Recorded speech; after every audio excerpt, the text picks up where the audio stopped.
Allahumma salli ala sayyidina Muhammad. Allahumma salli ala sayyidina Muhammad. Allahumma salli ala sayyidina Muhammad. Hadirin wal hadirat rahimakumullah. Alhamdulillahirabbil alamin. Al-Mukarram Ki Haji Bahauddin Nur Salim atau Gus Baha sudah berada di tengah-tengah kita. Allah Subhanahu wa taala semoga memberikan kita kesempatan untuk senantiasa mencintai para ulama, mencintai para fuqara. Amin ya rabbal alamin. Hadirin wal hadirat rahimakumullah. Mau'izatul hasanah yang pertama akan dihaturkan oleh Al-Mukarram Ki Haji Bahauddin Nur Salim dari Rembang. Allahumma salli ala sayyidina Muhammad. Allahumma salli ala sayyidina Muhammad. Allahumma salli ala sayyidina Muhammad. Assalamualaikum warahmatullahi wabarakatuh. Bismillahirrahmanirrahim. Allahumma salli wa sallim ala sayyidina Muhammadin wa ala alihi wa sahbihi asmain. Nama ba'du. Yang sangat kita hormati Ki Haji Jamal, semua keluarga, yang sangat saya hormati Habib Muhammad Anis bin Syahab, sedanten yang hadir, terutama Nyai Munjidah Wahab selaku Bupati Jombang yang sangat saya hormati. Sebelumnya saya minta maaf karena ini nanti ngaji hanya 20 menit karena saya dari awal itu tidak punya kemampuan ngaji umum. Saya ingat saya ngaji umum ini yang ke-9 atau 8, belum pernah. Karena apa ya, masa Rasulullah jadi Nabi itu 23 tahun. Terus sampean ingin ngaji paham dalam 1 jam, itu keangkuhan menurut saya. Jadi Rasulullah itu jadi Nabi itu 23 tahun. Tapi orang ingin memahami Islam, nyewa kiai, diatur lagi, itu kalau nggak pernah sepuh itu dosa, itu jelas itu 1 jam ingin paham. Saya punya sekian cerita, ini Maulidur Rasul Shallallahu Alaihi Wasallam. Itu dulu zaman Nabi itu ada ayat yang Jibril jauh-jauh dari langit turun ke bumi hanya membawa 1 kalimat, sehingga syarat seorang mufassir itu termasuk tahu pertanyaan kalimat apa yang hanya 1 diturunkan Jibril, yaitu kalimat minal fajr. Jadi dulu awal-awal Islam itu ada ayat kamu makan wakulu washrobu hatta yatabayyana lakumul khaytul abyadu minal khaytil aswad. Jadi kalau malam puasa itu orang boleh makan selagi melihat benang putih sama benang hitam itu belum kelihatan. Tapi kalau sudah kelihatan mana yang hitam mana yang putih berarti otomatis imsak. Itu sahabat entah saking lugunya itu ya benar-benar pasang benang hitam sama putih, dia makan. Nanti 1 jam dari makan misalnya diintip lagi, kok belum kelihatan, makan lagi. Mungkin yang istrinya cantik ya kumpul istrinya lagi, kalau tidak cantik ya sudah tidak usah mungkin. Sampai itu jadi perilaku sahabat berhari-hari. Ketika dilaporkan ke Rasulullah, Rasulullah itu tertawa-tawa, kok ada begitu.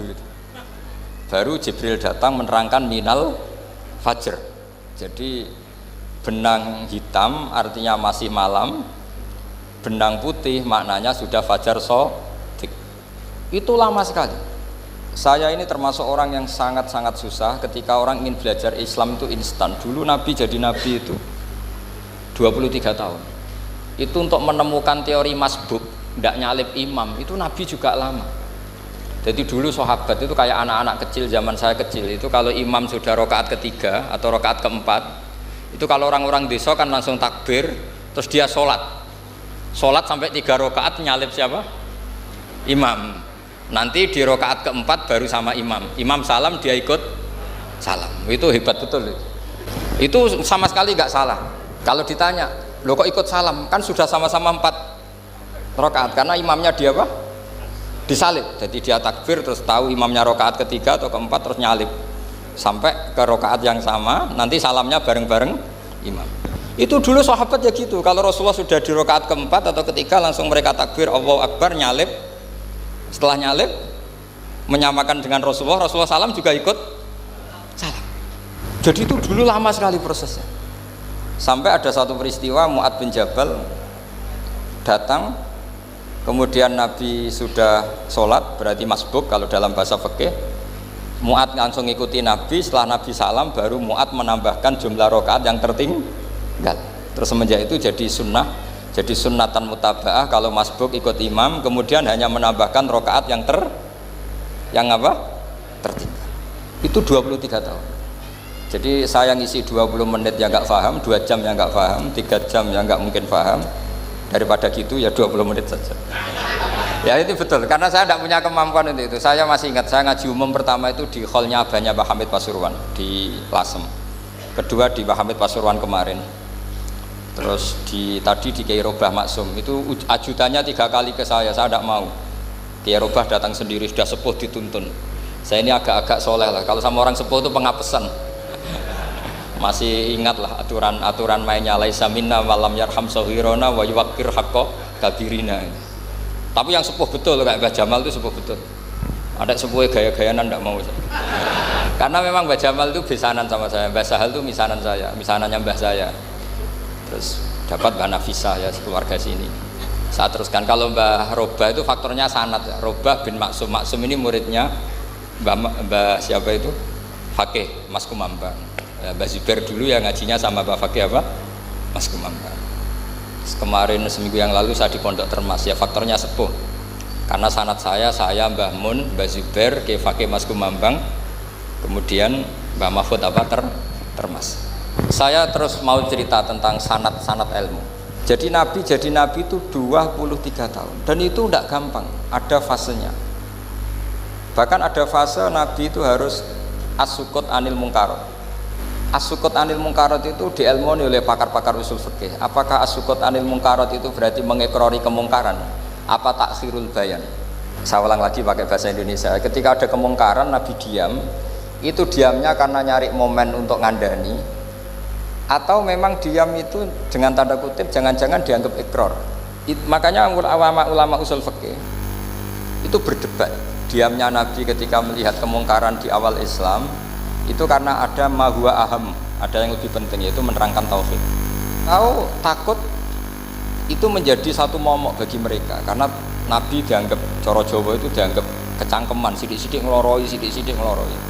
Perdebatan ulama dalam seperti ini itu penting sekali karena nanti menjadi satu rumus ilmu. Saya berkali-kali berpikir gini, misalnya Anda punya keponakan atau punya anak pacaran, ada Pak D yang keras sekali, mesti marah. Itu nanti ponakannya nggak sempat dikandani karena main saja nggak berani, mesti Pak D itu marah karena ini Islam garis keras atau garis lurus atau apalah nggak tahu. Pokoknya punya garis. Terus ada kelompok Islam yang nggak punya garis, ya nggak punya karakter. Ponakannya pacaran ya santai, malah kenalan sampai pacare ponakannya. Cantik kuliah foto, sehingga ponakannya merasa terjustifikasi. Berarti pacaran nggak apa-apa, wong paman saya nggak marah. Natijahnya pasti sama. Yang terlalu mudahanah, yang terlalu baik, hasilnya tidak didik sama sekali. Karena seakan-akan mengakui bahwa itu tidak apa-apa. Yang keras sekali hasilnya juga sama, nggak didik sama sekali. Karena dolan we rawani, kapan didiknya? Nah kira-kira seperti itu. Yang nggak mau berteman sama orang-orang maksiat juga hasilnya sama, meskipun atas nama kebenaran. Aku mau kancanan orang maksiat, ngotori. Hasilnya sama, nggak mau mendidik. Tapi yang mau ngancani juga bahaya kalau terlalu keseringan, karena jute aku kenal kiai iki ratu diloroi, berarti gak popo kan gitu. Nah ini PR besar dalam umat Rasulullah Shallallahu Alaihi Wasallam. Tadi saya diceritani Mbah Jamal berjuangnya di sini, nata dari kampung yang macam-macam menjadi kampung baik. Dulu saya tuki di Lasem ya gitu. Mbah Mun dulu ya sarang dihimpit 2 kampung yang masalah. Tapi lama-lama terus jadi kampung yang baik lewat tarbiyah, lewat proses tarbiyah yang luar biasa. Maka ketika kemungkaran kita biarkan, itu namanya apa? Namanya itu kalau dalam usul fikih itu takhirul bayan. Apa? Mengundurkan memberi apa? Penjelasan. Karena sekali tidak dengan definisi ini, nanti takutnya dianggap al-iqrar alal mungkar, dianggap ngakui kemungkaran. Nah, saya termasuk orang yang sangat usuli ya, sangat memahami Quran, hadis itu secara disiplin ilmu usul fikih. Nah, kenapa itu satu keharusan? Begini logikanya. Saya ulang lagi, Nabi jadi Nabi itu 23 tahun. Itu yang menyokong beliau jadi Nabi itu orang Nasrani dan orang Yahudi. Karena itu satu-satunya perangkat yang harus dipakai. NU belum ada, sama nggak usah GR bela Nabi, NU pas itu belum ada. Maulid Nabi itu yang kangelan tuh Abu Lahab, bukan pengurus NU. Sampai sekarang dalil maulid itu masih pakai Abu Lahab. Jadi ini ya NU itu termasuk organisasi yang luar biasa. Abu Lahab itu jadi dalil. Jadi Abu Lahab dengar kalau iparnya, Abu Lahab itu iparnya Aminah, iparnya Sayyidah siapa? Dengar Aminah lahir nggak punya suami, saking senengnya tanggalemnya beliau namanya Suwaibah itu dimerdekakan. Ya setidaknya untuk hari Senin tak sebut beliau lah, karena pas sholat nanti Selasa Rabu sudah enggak. Itu dimerdekakan. Saya yang kiai kecil saja nggak bayangkan kalau pagi-pagi tidak punya anak dalam, yang bikin kopi siapa, yang mencucikan siapa, yang nyapu rumah siapa. Tapi Abu Lahab saking senengnya punya ponakan itu dikasihkan, sudah Suwaibah kamu pakai saja, sudah biar melayani kamu, ngurusin kamu. Jadi saya bayangkan hari itu Abu Lahab itu mungkin bikin kopi sendiri, nyapu sendiri demi ini. Nah itu sama Allah dikenang sehingga yukhaffafu anul adzabu yaumal isnan, itu masyhur. Idza kana hadza kafiron jaa dhammuhu bi tabbat yadahu fil jahimi mukhal lada ata annahu fi yaumil isnaini daiman yukhaffafu anhu lisururi bi ahmada famadzannu bil abdil ladzi kana umruhu bi ahmada masruran wa mata muwahhida. Ini Abu Lahab yang kafir, hormat Maulidur Rasul saja dapat takhfiful adab, apalagi yang mukmin. Jadi itu satu-satunya dalil maulid, itu dalilnya Abu Lahab. Ya makanya terus kita itu dibully sama kelompok sebelah, dalil kok Abu Lahab.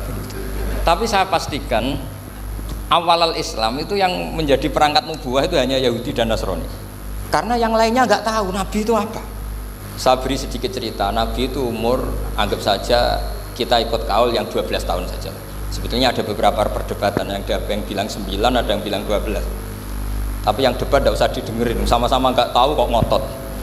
Kadang orang debat ya lucu, sama-sama nggak tahu kok ngotot. Anggap saja 12. Nabi datang ke Syam. Syam itu ya sekitar Syria, Lebanon, Palestina, itu Syam. Itu pertama yang tahu kalau beliau Nabi itu ya rohib. Rohib itu terjemahnya ya pendeta. Rohib, Bukhaira nemuin Abu Thalib, itu siapa? Ini anak saya. Terus ditanya lagi, ini siapa? Ini anak saya. Sampai 3 kali. Terus sampai Abu Thalib itu agak tersinggung. Memangnya masalahnya apa kalau dia anak saya? Terus Ibu Bukhaira bilang gini, semua alamat Nabi pada anak ini itu ada semua, kecuali kecelakaannya satu, anak kamu. Loh, memangnya masalahnya apa? Karena alamatnya Nabi di Taurat dan Injil itu yatim, sementara ini punya bapak kamu, ini masalah. Jadi dilihat macanya sudah memenuhi kriteria, semua memenuhi kriteria kecuali satu, karena punya bapak Abu. Akhirnya Abu Thalib ngaku, enggak, ini tidak anak saya, ponakan saya. Akhirnya diketahui kalau ini benar-benar calon Nabi. Pertama yang tahu siapa? Pendeta. Karena yang punya khazanah kitab samawi itu ya para orang Nasrani dan Yahudi. Sehingga Al-Quran meskipun pada akhirnya ngeritik Yahudi Nasrani itu, tapi nggak bicarakan Yahudi dan Nasrani. Karena satu-satunya yang masih punya kitab samawi itu Yahudi dan Nasrani, meskipun sebagiannya sudah dirubah-rubah. Alamat pertama itu seperti yang diceritakan di Barjanji Afi ainaihi humratun, matanya dilihat. Terus perlakuan pohon, saya pernah di pohon itu, pohon nubuah, itu umurnya ribuan tahun. Itu kalau Nabi duduk misalnya di arah barat, matahari dari barat, normalnya akan kena kesetrong matahari. Itu yang rubah itu dahannya. Jadi Nabi itu orangnya lugu, duduk aja nggak mau mikir. Memang syaratnya Nabi itu nggak boleh mikir, harus ummi itu lugu. Nggak boleh Nabi mikir besok makan apa, terus jabat apa, itu nggak boleh. Itu udah Nabi, itu maklar itu. Nabi itu nggak boleh mikir. Makanya Quran nyifati Nabi itu makun tata drimal kitab walal iman. Kami itu tidak tahu kitab itu apa, iman itu apa. Jika Nabi itu nggak bisa jumpa pers, nggak bisa. Nabi kok memaklumatkan wah saya tadi malu, nggak bisa.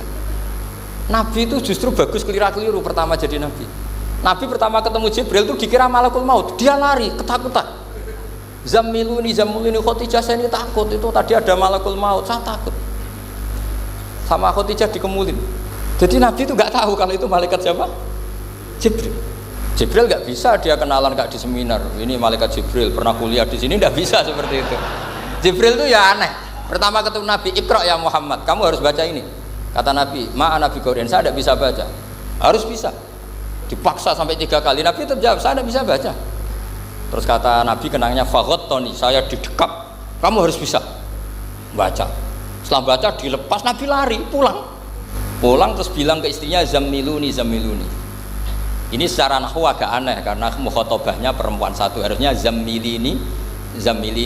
Kalau untuk perempuan harusnya idribi ya, unsuri gitu. Tapi karena Khadijah dihitung ahl itu keluarga, maka Nabi pakai khitab apa? Mudzakkar jamak zammiluni. Jadi Nabi nggak tahu kalau pertama jadi Nabi. Karena syaratnya Nabi harus ummi. Justru karena ummi itu orisinil, semua yang dikatakan Nabi pasti dari wahyu. Nah, sing tadi Nabi sampeyan mikir, saya besok ngomong apa ya supaya orang tertarik. Makanya kamu gak akan jadi Nabi. Selain sudah ditutup juga bahaya ini karena tadi.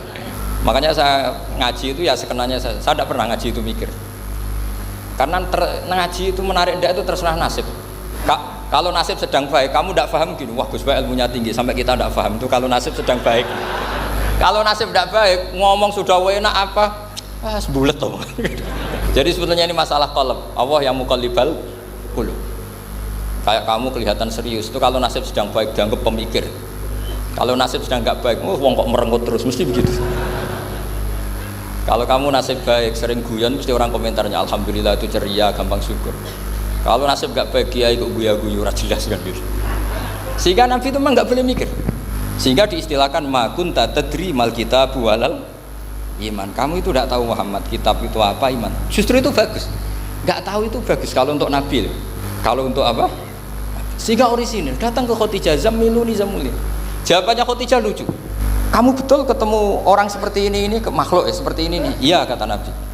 Itu Khadijah itu kacaunya bukan main. Khadijah itu kacau. Khadijah itu Khadijatul Kubra, termasuk manaqib yang dicintai Mbah Mun. Ini mbah-mbahnya Habib, ini Muhammad bin Anis. Khadijah bilang gini, ya gini saja Mas. Suatu saat kalau teman kamu itu datang bilang ke saya, ya kata Nabi. Nggak ngerti kalau ini dites. Suatu saat Jibril ini datang lagi. Nabi juga, ini loh temanku. Kalau bilang Jibril itu ini temanku datang lagi. Khadijah fahasarat an fakhidiha. Masyhur itu di riwayat. Apa pahanya agak dibuka. Mas, temanmu masih, weh lari katanya. Terus setelah lari ditutup lagi. Temanmu datang lagi. Iya datang lagi. Absyir ya Muhammad, kamu harus senang. Itu benar-benar kamu itu nabi. Jadi Khadijah punya sekian definisi. Kalau nabi betul itu melihat apa, malaikat betul itu melihat aurat itu pasti lari. Jadi dibuka. Ternyata Jibril lari. Khadijah ini tidak tahu, yang tahu nabi. Nabi ya nggak tahu kalau dites. Kalau nabi tahu, oh kok ngene nak dites ya. Jadi ini mungkin, jadi nabi itu nggak tahu kalau dites. Mas, kalau temanmu datang bilang saya. Setelah pas Nabi sama Khadijah, Jibril datang. Masyhur tuh fahasarat an fakhidiyah. Dibuka, temanmu masih Mas, lari gitu. Ditutup lagi. Sekarang gimana Mas? Datang lagi. Kamu harus seneng, kamu nabi betul. Karena kalau itu setan, wah mesti seneng nonton aurat kan itu. Itu nabi tidak tahu kalau dites. Kalau sampean kan tahu kalau mau dites istri. Sampean mulai katut tong wedok liya, teko mesti bojo mbak servis untuk menutupi semua keburukan itu. Itu nabi. Uniknya terus Khadijah, nabi jadi nabi sama Khadijah itu tahu dulu Khadijah. Nabi nggak tahu kalau mau jadi nabi, tapi Khadijah tahu. Sehingga ketika umur 25 tahun Nabi sebagai pedagang, Khadijah itu ngirim mata-mata namanya Maisarah. Maisarah itu nama lelaki. Saya tambahin lagi Maisarah nama lelaki. Nanti kalau kamu artikan nama perempuan, oh berarti Nabi kemana-mana punya perempuan. Enggak, Maisarah itu nama lelaki. Maisarah dikirim Khadijah. Terus gimana Muhammad di perjalanan? Tudhilluhul ghamamah tuti'uhus sahaib, kemana-mana dipayungi oleh mega, oleh awan. Sekian informasi ke Rasul ke Khadijah itu dimasukkan semua ke Khadijah. Tapi betapa kecewanya Khadijah ketika Nabi nikah umur 25 tahun, Khadijah umur 40 tahun. Itu kok gak jadi nabi. Itu mulai kecewa gitu, sido jadi nabi tau orang. Makanya ketika tahun ke-40, berarti Nabi umur 40, cerita ketemu tadi Jibril, sebenarnya Nabi nggak tahu itu Jibril, nggak bilang Jibril. Itu Khadijah senengnya bukan main. Karena apa yang dibayangkan dia terjadi. Fa wa la yuzika wa abadan innaka la tasilur rahim wa tahmilul kalla wa taksibul maqdud wa taqridu fa wa tu'inu ala nawaibil haq. Ini kalau istilah bahasa Pak Said Akil, syarat jadi rais suriah harus hafal katanya gitu. Sonono syaratnya jadi ulama. Saya ini jadi ulama sebelum di NU. Makanya kata Mbah Mun dulu guyon kiai ono loro, ono kiai sing ning NU, berarti kiai sik lagi ning NU. Ono sing kiai NU nak gak pengurus NU ada di kiai gitu kan. Itu guyonannya Mbah Mun. Akhirnya Khadijah itu Sempurnanya bukan main, karena pernah ragu 15 tahun.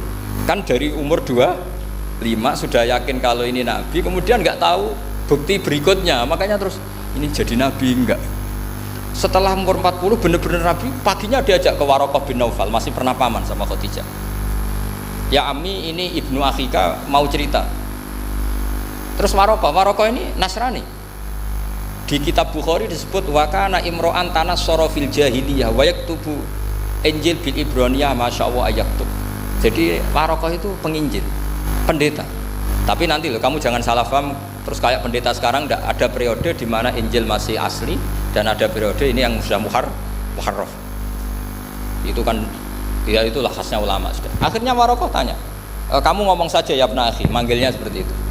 Akhirnya Nabi cerita ketemu Jibril, enggak, sebenarnya beliau enggak tahu itu Jibril cerita. Terus kata Waraqah, hadan namus alladzi ja'a bi Musa. Masih pakai bahasa namus, hadan namus alladzi ja'a bi Musa. Itu namus semacam malaikat yang mendatangi Musa. Terus uniknya Waraqah bilang gini, wa iyudrikni yaumuka ansuruka nasron mu'azzaron. Andai kan saya menemukan hari ketika kamu jadi nabi, akan saya bila mati-matian. Kapan itu paman? Khina yukhrijuka kaumu, ketika kamu diusir oleh kaum kamu. Nabi sebagai orang baik, makanya GR jadi orang baik itu ya boleh. Nabi sebagai orang baik itu tanya, awamu khrijiyahum. Kalau kiye-kiye maknani awamu khrijiyah ana ta iku wong sing ngetono ingsun hum ta kaumi. Masa saya nanti diusir kaum saya? Saya ini termasuk keluarga terhormat, perilaku saya baik. Masa saya nanti diusir? Terus kata Waraqah, tidak ada seorang pun yang jadi nabi kecuali nanti ngalami diusir. Jadi yang tahu mau diusir itu ya Waraqah. Nabi malah tanya, masa saya nanti diusir? Karena tadi syaratnya Nabi harus ummi itu keibu-ibuan. Jadi nggak tahu. Tapi nggak tahu di Nabi itu sifatu madkhin, sifat pujian, bukan sifatu naqsin, sifat apa? Kekurangan. Akhirnya Nabi mulai sadar, wah ini jadi Nabi tenan kan gitu. Makanya kitab Fathul Bari, syarahnya Bukhari, termasuk komentarnya Said Muhammad di beberapa kitab beliau, di Mafahim, di beberapa kitab. Kamu jangan terlalu fikih. Kalau terlalu fikih kan nggak boleh mempercayai omongan orang kafir, orang ahli kitab. Karena awailun nubuwah itu yang komentar semua ahli kitab. Awailun nubuwah itu yang tahu bahwa Nabi Muhammad calon nabi itu semuanya data dari ahli apa? Ahli kitab. Sudah akhirnya Nabi ketemu Jibril lagi yang menurunkan ayat ya ayyuhal muddatsir qum fa'anzir wa rabbaka fakabbir wa thiyabaka fatahhir wa rujza fahjur wa la tamnun tastakfir wa li rabbika fasbir. Nabi mulai yakin ketemu Jibril. Setelah sering ketemu Jibril, Nabi ya dengan tanda kutip nggak tahu aturan mainnya lagi. Setiap ada pertanyaan bilang gini, sudah tak jawab besok. Mentang-mentang besok Jibril datang. Ternyata Jibril tidak datang sampai 40 hari. Akhirnya dibully sama umatnya. Mat jari iso jawab ternyata tidak bisa. Piye Jibril ora teko. Akhirnya diwarai meneh. Ngene lho carane dadi nabi, wala taqulanna lisain ini fa'ilun dzalika hudan illa ayasha. Jadi Nabi, sudah kamu besok datang ke saya tak jawab, karena Nabi mentang-mentang besok mau konsultasi sama apa? Jibril. Ternyata Jibril tidak datang karena Nabi lupa tidak mengatakan insya Allah. Kalau Nabi itu tahu semua, pasti Nabi mengatakan insya Allah dulu. Tapi Nabi memang sebaiknya nggak tahu. Ummi. Justru itu wa ma yantiqu anil hawa in huwa illa wahyu yuha.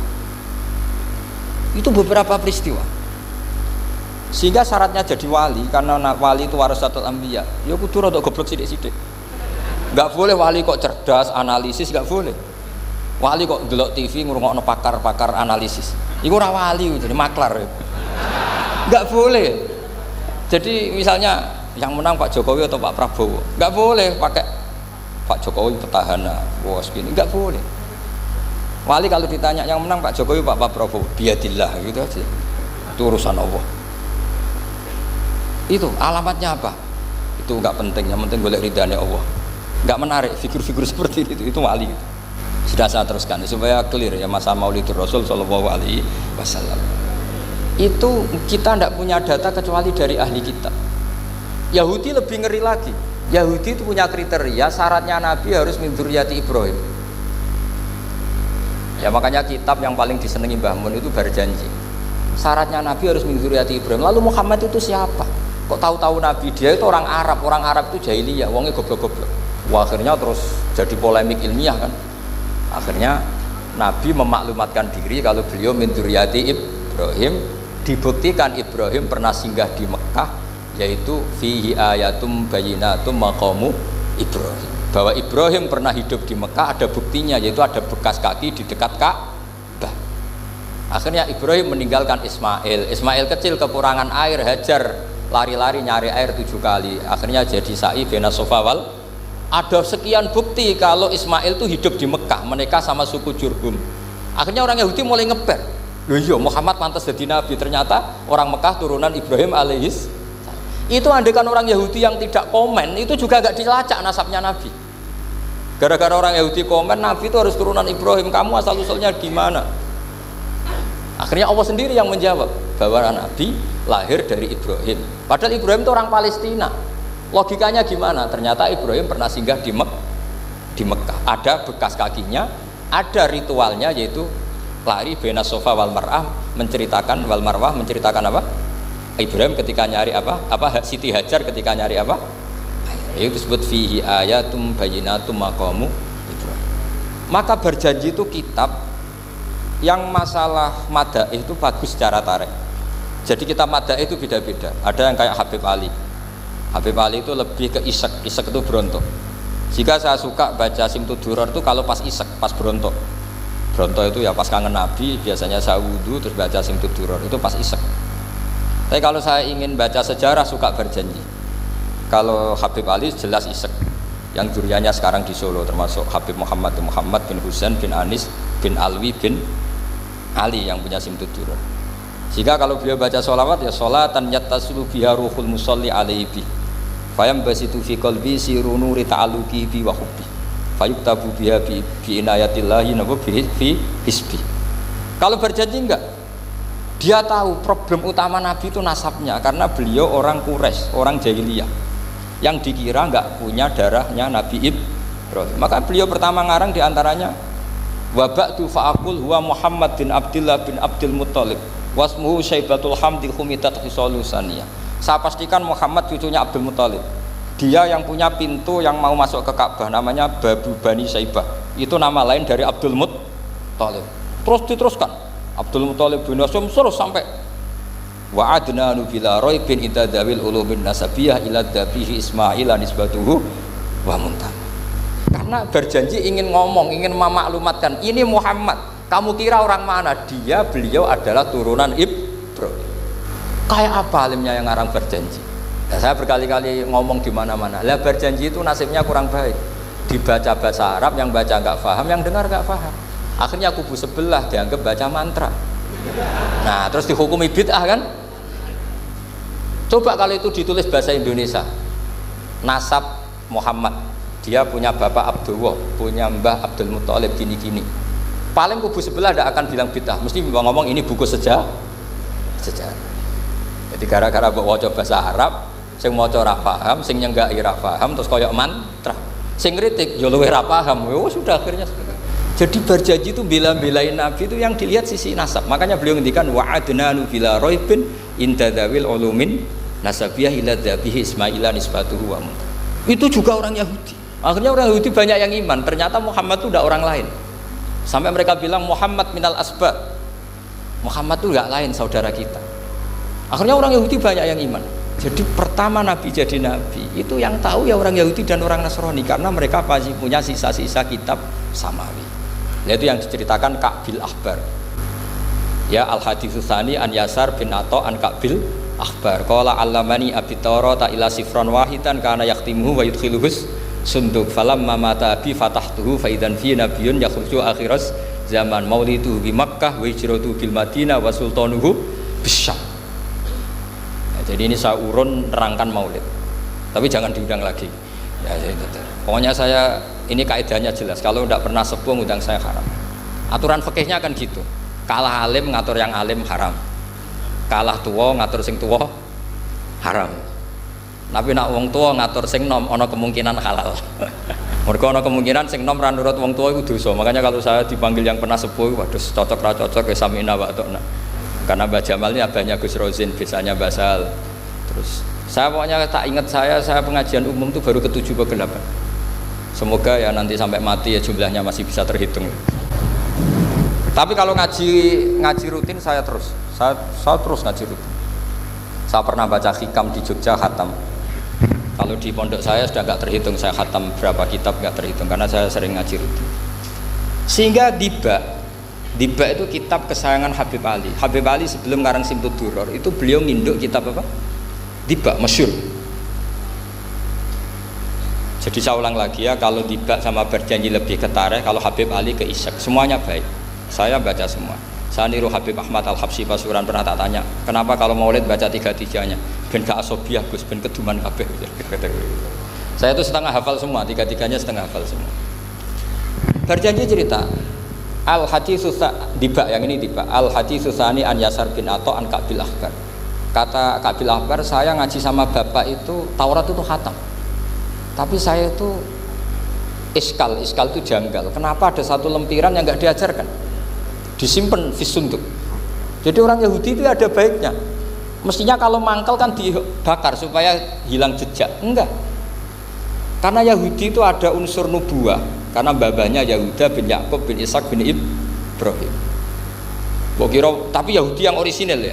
Saya berkali-kali ngaji bilang Israel itu kalimatu madhin, pujian. Sehingga Israel disebut wa anni faddaltukum alal alam, itu Israel yang bani karena ada gennya Nabi. Kalau Israel yang sekarang itu nation, sebuah negara. Mereka ada yang Zionis, ada yang turunan Eropa, Amerika, terus Islamfobia. Itu beda Israel yang negara dengan Israel yang bani. Kalau yang bani itu ada unsur gen para apa? Nabi, sehingga ya bani Israel. Tapi kalau Israel sekarang nama sebuah negara, sehingga ketika Allah bilang ya Bani Israel itu khitabnya pada penduduk Medina. Kenapa? Karena penduduk Medina zaman itu banyak yang keturunan Nabi Ibrahim alaihis salam. Jadi Israel di Quran itu bukan nama sebuah negara, nama sebuah turunan, sehingga disebut ya Bani Israel, he anak turune Israel. Kita tahu Israel nama lain daripada Nabi Yakub bin Ishak bin Ibrahim. Ya karena memang saya nekuni ilmu. Kalau tadi yang Banjari kan nekuni suara, jadi suaranya bagus. Itu kalau nggak ditopang al-jamalul akli, logikanya juga bagus. Itu bahaya, nanti orang mau nyanyi tok. Nah ini tak bantu. Tadi ada al-jamalul sauti, kebaikan secara suara. Ini tak bantu al-jamalul akli, kebaikan secara makna. Ya mestinya keren al-jamalul akli, karena al-jamalul sauti itu penyanyi dangdut bisa. Semua penyanyi bisa kalau suara bagus ya. Tapi kalau maknani Diba itu kalau tidak orang alim tidak bisa. Wis tuku terjemahannya tetap ra paham, ra bakat itu. Saya teruskan. Falam mama tabi, orang Yahudi itu unik. Wong dia benci kok naskah itu tetap disimpan. Terus kata Ka'bil Ahbar, falam mama tabi fatahtuhu, ketika bapak saya meninggal, kotak ini tak buka. Faidan fihi nabiyyun yakhruju akhir zaman. Di situ ada keterangan bahkan akan ada nabi yang keluar akhirat. Mauliduhu bi Makkah wa hijratuhu bil Madinah wa sultanuhu bis Syam. Kerajaannya itu di Syam. Bareng Ka'bil Ahbar ini sebetulnya menangi Rasulullah SAW. Tapi dia nggak mau iman. Karena Nabi itu nggak lengkap menurut dia. Ini Muhammad sudah benar lahirnya di Mekah, wafatnya di Madinah, tapi masih kurang satu, wa sultanuhu bis Syam. Zaman itu Syria, Libanon, Palestina masih di bawah pasukan salib, pasukan Nazaret. Sehingga dia mikir, katanya kerajaan Islam ada di Syam, ini kok Muhammad nggak jadi raja di Syam. Sehingga dia menunda imannya, yuakhiru islamahu. Bareng era Sayyidina Umar, beliau bisa menaklukkan Baitul Maqdis. Terus dia iman. Makanya imannya Ka'bil Ahbar itu era Sayyidina Umar, karena sudah masuk definisi ketiga wa sultanuhu bis Syam, kerajaannya Nabi ada di Syam. Iman. Sekali iman langsung pinter deh. Wong sedurunge baca kitab Samawi banyak. Sehingga Sayyidina Umar kalau mau tanya kitab Samawi ya tanya Ka'bil Ahbar. Karena beliau itu Nabi sudah benar maulidu bi Makkah wa hijratu bil Madinah wa sultanuhu bisa. Rasulullah ketika wafat atau intaqala ila rafiqil ala itu belum menangi Islam naklukkan mana Palestina. Tapi Nabi itu kasyaf. Nabi itu nak kasef itu ya lucu. Makanya kalau ada kiai lucu itu ya anggapnya niru Nabi. Nabi itu lucu. Ada sahabat itu gak pati ganteng, pendek gak pati ganteng, namanya Surakoh. Itu digojlok sama Nabi. Surakoh, bagaimana kalau kamu suatu saat itu pakai Tas itu apa? Mahkotanya Raja Syam, Raja Kaisar. Ya Suraka ya dianggap Nabi Guyon gitu aja. Nabi Guyon aja itu. Singkat cerita, suatu saat Umar itu mengalahkan kerajaan itu, Kaisar itu dikalahkan Umar. Saking takutnya lari, mahkotanya itu jatuh disaksikan Suraka. Terus ingat, dulu Nabi pernah ngendikan itu disuruh pakai saya. Akhirnya sama Suraka dipakai. Ya tetap orang ganteng, orang ganteng. Itu padahal sudah pakai mahkota Kaisar. Barang setelah dipakai, kata Umar, ikhla'ha, itu dicopot, mau saya pakai untuk Baitul Muslimin, untuk Baitul Mal. Kata Suraka, bukankah Nabi ngendikan kalau ini yang pakai saya? Jawabnya Umar, innama yaqulu Rasulullah litalbisaha walam yaqul litamlikaha. Kata Nabi hanya ngendikan kamu disuruh pakai tapi tidak disuruh memiliki. Kayak apa Rasulullah kasafnya? Itu kata orang-orang yang pernah ke Turki. Saya belum pernah ke Turki, tapi saya hafal hadis sahih ini. Itu ditulis di masjid Turki itu, la taftahunnal Konstantinia. Kamu akan bisa mengalahkan pasukan Konstantinopel. Itu dikalahkan setelah 1000 sekian tahun dari wafatnya Nabi. Kayak apa kasufnya Nabi? Karena Nabi wa ma yantiqu anil hawa in huwa illa wahyu. Coba kalau Nabi kayak pengamat, ngomong apa yang kira-kira terjadi? Wah itu kan mesti keliru semua karena berdasar akal. Tapi kalau Nabi berdasar apa? Kasuf itu satu apa? Kenyataan yang dipertontonkan Allah Subhanahu wa taala. Terus kedua, alamat Nabi itu pakai sandi. Sandi itu sesuatu yang enggak jelas tapi menjadi jelas bagi ahlinya. Saya ulang lagi, sandi itu kayak sandi di militer itu. Atau sandi di KPK itu ada sandinya. Sandi itu ya kata sandi. Saya pernah diceritani Pak Busro Muqaddas ketika ketua KPK itu lucu. Wah, sandinya koruptor saya tambah kacau Pak. Itu kalau bilang uang itu kalau yang kemarin rame kan apel Amerika sama apel Malang. Kalau apel Amerika berarti US apa? Dolar, kalau apel Malang berarti apa? Rupiah. Setelah KPK tahu sandinya diganti Ustadz. Jadi koruptor kalau mau korupsi ini pun temannya. Loh ini Ustadznya sudah siap loh, kamu gak ikut pengajian. Itu sempat penyadap KPK itu gak mau ngecek. Masa orang pengajian dicek? Ternyata ya gak ada acara pengajian. Ustadz itu maknanya uang. Koruptor saking ngerti itu disadap KPK itu sandinya gimana? Datang nggak ke sini, ini Ustadznya sudah siap, ini ada pengajian. Hampir KPK itu nggak ngecek karena pengajian, Ustadznya sudah siap. Setelah digerebek ternyata Ustadz tuh sandi dari makna apa? Uang, gak kurang ajar itu Ustadz katanya. Jadi kalau di sini ditangkap KPK berapa Ustadz ini sudah? Ada Habibnya lagi, ada Habib Muhammad ini. Nah, Salman Al-Farisi itu pemikir, dia orang Persia. Di mana-mana orang Persia itu pemikir. Persia itu kalau sekarang ikut Iran. Itu dia ngaji lama sekali sama pendeta-pendeta itu. Kebetulan dia punya pendeta yang belum muharrif atau belum muharraf. Kalau muharrif orangnya, kalau muharraf itu kitabnya atau bukunya. Setiap dia ngaji sama pendeta dikasih tahu, terus kecewa beberapa kali, walhasil ketemu pendeta yang benar. Sudah, kamu tidak usah ngaji sama saya, kamu datang saja ke Yasrib, ke Madinah sana, ke Yasrib. Di situ Nabi akhir zaman sekarang sudah ada kan. Ini yang ngomong pendeta. Ya, terus sandinya itu 3. Itu aneh semua sandi. Sandinya pertama layak balus sodaqah. Lalu saya tahu kalau itu Nabi gimana. Pas itu posisi di Babylon. Babylon itu sekarang ikut Irak. Babylon itu ikut Irak. Dia orang Persia, kira-kira sekarang Iran. Terus dia kerja di Babylon, kalau sekarang ikut Irak.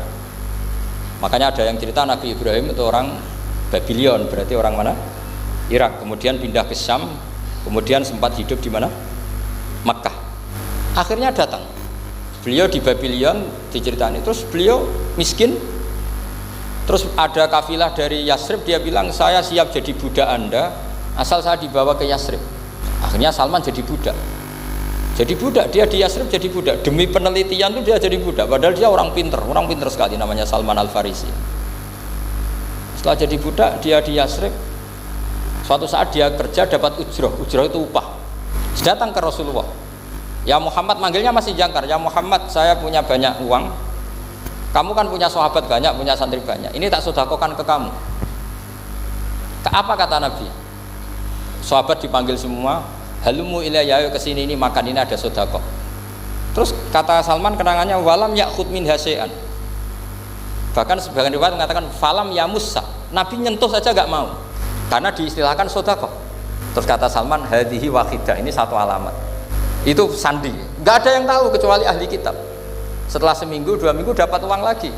Ya Muhammad, hadihi hadiyatun laka, ini hadiah untuk kamu. Nabi langsung ikut dahar. Hadihi sintan, ini 2. Kalau logika kita pakai pengamat, bedanya apa? Sodakoh ya dapat, hadiah ya dapat. Kan nggak ada bedanya sama sekali. Ternyata itu sandi. Sandi wayak balus hadiah, tapi walayak balus sodakoh. Nabi itu nerima hadiah tapi nggak nerima sodakoh. Bagi orang kebanyakan kan bedanya apa? Sama-sama dapat. Kiai pakai duit 1 juta, mbok arani sodakoh ya ditompo. Mbok kayak 50.000 diarani hadiah ya ditompo. Sementing kan duit. Tapi kalau Nabi tidak bisa seperti itu. Kalau dikatakan sodakoh nggak mau nerima, kalau hadiah akhirnya, wah ini sudah ada 2 alamat. Jadi alamat tuh ya kadang aneh, masa sodakoh sama hadiah dibedakan. Terus ketiga, wafi katifihil aisar khotamun nubuwah mislu baidotin nu'amah. Di katifil aisar, apa kalau orang sini bilang apa? Pundak yang kiri itu ada khotamun nubuwah, ada alamat bahwa beliau adalah nabi akhir zaman, yaitu mislu baidotin nu'amah, kayak semacam telur manuk darah. Wah itu pusing, waduh caranya ngelihat gimana. Dia berkali-kali datang ke situ. Nabi itu orangnya priayi, jadi sering pakai baju. Kalau Nabi ini jenengan sering blodor gampang, ini kan Nabi kan sering priayi. Tapi Nabi itu memang unik. Ketika Salman ke situ pas beliau mau wudu, biasanya nggak pernah pakai buka baju. Nabi dibuka bajunya. Akhirnya Salman fa'aqabba alaihi, bersungkur di depan Nabi, kemudian mengatakan amantu bika ya Rasulullah. Karena ada 3 alamat. Lagi-lagi 3 itu juga didapatkan dari ahli kitab. Makanya di awal-awal Islam itu ahli kitab itu luar biasa. Meskipun akhirnya di akhir-akhir masalah karena banyak oknum yang mentahrif itu. Jadi saya mohon ilmu-ilmu seperti nggak boleh hilang. Jangan mentang-mentang orang Yahudi Nasrani sekarang sudah muharraf kamu terus anti sama sekali. Tetap ada sisa-sisa samawi, karena mereka masih megang kitab apa? Samawi. Jadi kita fair saja, yang salah ya salah, yang benar gini apa? Benar. Makanya saking fairnya Nabi, ini harus ditiru oleh semua orang NU, orang Muhammadiyah, orang apa saja. Nabi itu kalau menghormati satu ilmu itu luar biasa. Kata Sayyidina Umar, saya ini punya naskah banyak Taurat karena naskahnya menarik ya Rasulullah. Ada sahabat lagi cerita begini-begini. Jawabannya Nabi apa? La tusaddiquhum wa la tukadzibuhum. Kamu ya jangan bilang iya, ya jangan bilang tidak. Kalau kamu bilang iya, ternyata yang pas muharraf, yang pas sudah ada orisinil. Kamu bilang, wah itu bohong semua, ternyata ada yang masih orisinil. Kayak apa Rasulullah hati-hatinya? La tusaddiquhum wa la tukadzibuhum. Kalau sekarang enggak, orang ekstrim, pokoknya salah. Kalau tidak kita pokoknya salah. Iku ora ono hadise. Sing ono iku emosine, paham nggih? Jadi Nabi itu fair, kalau sesuatu enggak mesti ya la tusaddiquhum wala tukadzibuhum. Kamu ya jangan bilang iya, ya jangan bilang tidak. Wa qulu amanna billah wa ma unzila ilaina. Jadi ini kebanggaan kita terhadap Rasulullah sallallahu alaihi wasallam. Terus persinggungan Nabi dengan Yahudi Nasrani itu unik. Terus diantara lagi yang ditulis itu wasallal kiblaten, dan Nabi pernah sholat di 2 kiblat. Ternyata betul. Kita tahu Nabi sholat di Ka'bah, ketika di Madinah diminta sama Allah disuruh sholat ke Baitul Maqdis, dan itu kiblatu Anbiya. Akhirnya orang Yahudi banyak yang iman karena sesuai definisinya wa annahu sholla al kiblaten. Nah alamat-alamat seperti ini orang sudah lah itu dibak berjanji.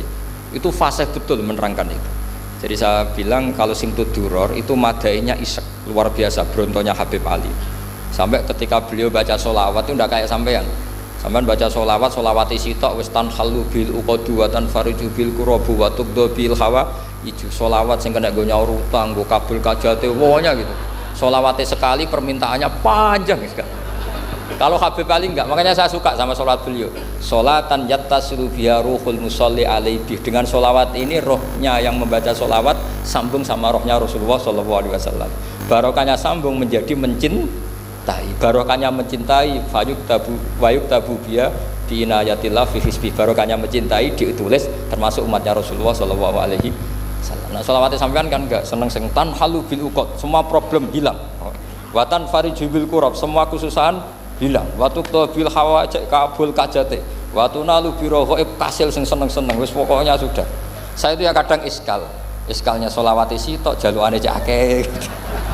Ya tapi itu tetap baik ya. Piro-piro tawasule mbek sholawat ra Gunung Kawi ngoten mawon nggih. Jadi tetap baik gitu. Tapi ya ndak kelasnya yang sholatan ya tasilu biya ruhul musolli alaihi fi. Ini sudah sholawat isek. Pokoknya butuhe sambung Kanjeng. Nah, sampean butuhe kabul. Jadi ya tidak apa-apa lah. Piro-piro tawasule mbek sholawat ora mbek Gunung Kawi ngoten mawon. Assalamualaikum warahmatullahi wabarakatuh.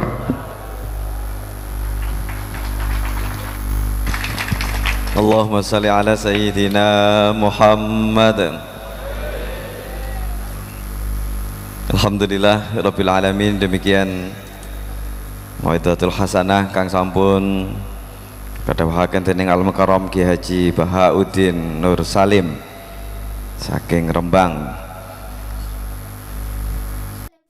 Ya, jadi itu teman-teman tentang reaction ngaji kita bersama dengan Kiai Haji Bahauddin Nur Salim atau Gus Baha, di mana Gus Baha kali ini membahas mengenai semacam syirah nabawiyah atau mengenai Rasulullah.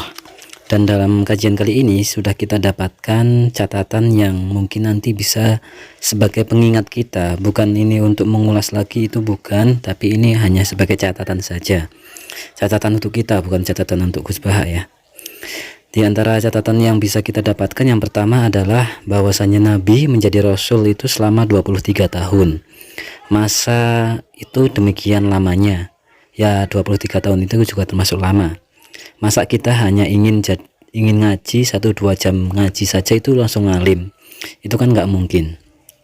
Kalau seperti itu kan ya merupakan suatu keangkuhan. Makanya ketika kita pengen ngaji, pengen mempelajari Rasulullah, ya ngajinya terus menerus, jangan berhenti. Kemudian yang kedua, dahulu perintah itu menggunakan isyarat termasuk puasa. Mengenai puasa tentang benang merah dan benang hitam, yang mana artinya adalah puasa itu dimulai dari terbit fajar hingga tenggelamnya matahari. Kemudian yang ketiga, dahulu juga saat sholat, makmum itu boleh menyalip atau mendahului imam. Baru saat rakaat terakhir salamnya itu bersama dengan imam. Namun itu kemudian berlangsung lama sampai akhirnya sahabat yang bernama Mu'ad itu ketika menjadi makmum kemudian menjadi seperti yang saat ini, yaitu ikut imam sampai imam salam baru menambah rakaat yang tertinggal. Nah, intinya adalah beberapa hukum-hukum atau perintah Islam yang mana pada dahulu itu mungkin diperbolehkan seperti itu, tapi kalau sekarang karena memang sudah dijelaskan Rasulullah juga, ya akhirnya menjadi ketentuan seperti saat ini. Kemudian yang keempat, Gus Baha tidak pernah atau jarang ngaji, jarang ngaji di kalangan umum ya, tidak mau atau jarang ngaji di kalangan umum. Beliau hanya mau ngaji di umum ketika yang dawuhi itu adalah pernah sepuh atau keluarganya ataupun gurunya sendiri. Kemudian diamnya Nabi ketika melihat kemungkaran adalah karena fokus utama Nabi yaitu mendidik ketauhidan terlebih dahulu, karena menyikapi umat apabila terlalu keras maka nggak bisa dididik, tapi kalau terlalu lembek juga dikira membiarkan, sehingga perlu kelenturan dalam berdakwah, dinamis namun dididik secara keilmuan logika. Atau takhirul bayan adalah ketika ada kemungkaran namun kita masih diam, tapi lebih berfokus pada mendidik secara keilmuan, menjelaskan dengan kejelasan, namun bukan berarti membiarkan yang salah itu benar. Kemudian dalil utama maulid Nabi adalah perilaku Abu Lahab yang saking senangnya Rasulullah lahir itu sampai membebaskan atau memberikan budaknya kepada Aminah atau ibunda Rasulullah. Ini adalah Abu Lahab yang kafir saja berkah maulid beliau itu berkah cinta maulid ya, cinta akan lahirnya Nabi Muhammad, itu beliau mendapatkan keringanan hukuman setiap hari Senin tadi ya dikatakannya, hanya mendapatkan keringanan hukuman. Apalagi kalau kita yang termasuk sebagai umat Rasulullah yang insya Allah iman Islam, apabila kita mencintai ataupun kita melakukan maulid Nabi, kita mencintai maulid Nabi, ya tentu saja kita berharap mendapatkan syafaatnya Rasulullah. Kemudian bahwa kenabian itu didukung oleh Yahudi dan Nasrani. Kenapa? Karena memang semua alamat nabi itu yang mengetahui adalah Taurat dan Injil. Mereka Yahudi dan Nasrani adalah yang punya hasanah nubuah dalam Taurat dan Injil, termasuk yang mengetahui nabi adalah Rasulullah, yaitu seorang rahib Yahudi dan pendeta Nasrani. Kemudian nabi memang harus bersifat ummi atau bersifat lugu, dan bahkan nabi sendiri awalnya tidak tahu kalau beliau adalah nabi. Berbeda dengan istrinya yaitu Khadijah yang memang sudah cerdas dari awal. Justru lebih dahulu mengetahui bahwa Muhammad adalah calon nabi. Bahkan dengan kecerdasan Khadijah juga mengetahui bahwa yang datang pada Rasulullah itu benar-benar malaikat Jibril, yaitu dengan cara dites menggunakan aurat. Kemudian kenapa seorang nabi atau Nabi Muhammad itu harus ummi atau harus lugu, tidak memikirkan apa yang akan beliau lakukan? Itu adalah karena agar apa yang beliau perbuat dan katakan adalah berdasarkan wahyu atau langsung dipandu oleh Allah. Dan kemudian alamat nabi nanti menjadi nabi adalah ketika nabi diusir oleh kaumnya. Bahkan tanda yang dijelaskan oleh Warokoh ataupun pendeta Nasrani ini diragukan oleh nabi sendiri, karena memandang bahwa nabi itu berasal dari karangan yang terpandang di Mekah. Masa nantinya akan diusir? Kan itu seperti hal yang mustahil. Namun memang demikian. Jadi tanda-tanda kenabian atau nubuah itu berasal dari kalangan ahli kitab, yaitu Yahudi dan Nasrani. Berkatnya kaum Yahudi juga nabi bisa mengetahui dan menjelaskan bahwa beliau merupakan keturunan Nabi Ibrahim, karena tidak ada nabi selain keturunan dari Nabi Ibrahim. Padahal Nabi Ibrahim adalah orang Palestina, namun ternyata Nabi Muhammad ketika setelah diberi petunjuk itu berasal dari keturunan Nabi Ibrahim melalui jalur Nabi Ismail yang ada di Makkah. Dan kemudian ramalan kitab Yahudi yang dijelaskan oleh Kabul Akhbar bahwa tanda nabi adalah akan ada nabi akhir Yaman yang lahir di Makkah, hijrah ke Madinah dan berkerajaan di Syam. Namun kerajaan di Syam ini tidak berada di masa Rasulullah, namun akhirnya di masa Khalifah Umar bin Khattab. Kemudian cerita Salman Al-Farisi yang mana beliau adalah orang Persia yang mempelajari kitab suci dan cerdas, mencari kebenaran kerasulan Rasulullah Muhammad SAW, datang ke Yasrib atau Madinah dengan diberi 3 sandi atau tanda kenabian, yaitu Nabi tidak menerima sedekah namun mau menerima hadiah, dan Nabi punya tanda kenabian di bahu pundak kiri semacam telur burung dara. Dan ketika sandi itu diketahui oleh Salman Al-Farisi, maka beliau bersimpuh mengakui kenabian Rasulullah SAW.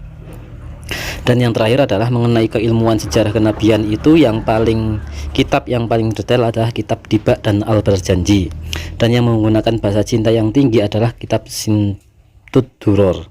Nah, berkah sholawat semoga kita mendapatkan syafaat Rasulullah SAW.